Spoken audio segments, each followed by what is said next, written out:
ఈయన ఎందుకు పొలంలో ధ్యానం చేస్తున్నాడు అని అంటే, ఈయన ఎందుకు పోయినోళ్ళు ఎక్కడ పోయారు? ఇంతవరకు రాలేదు. ఏడికి పోయారు వీళ్ళంతా కదా? మనం ఒక పని మీద పంపించాము, దాని గురించి ఏమైంది అని ఆయన ఏం చేస్తున్నాడంట?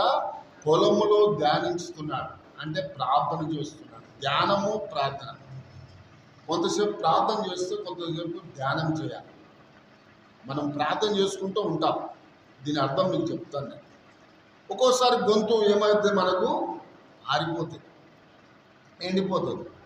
అప్పుడు మనం ఏం చేస్తామంటే దేవుని స్తోత్రం కనుక కొంచెం మనము చల్లబరుచుకొని కొన్ని నీళ్ళు తాగుకొని కళ్ళు మూసుకొని కూర్చుంటాం. ధ్యానం అంటే అది కళ్ళు మూసుకొని కూర్చోవడం. అప్పుడు మనకు ఏం చేస్తా అంటే ప్రభు కొన్ని మర్మాలు బయటకు తీస్తాం. ఇది ఎప్పుడు పిల్లలతో ఆడుకుంటూ చేసేటటువంటి పని కాదు.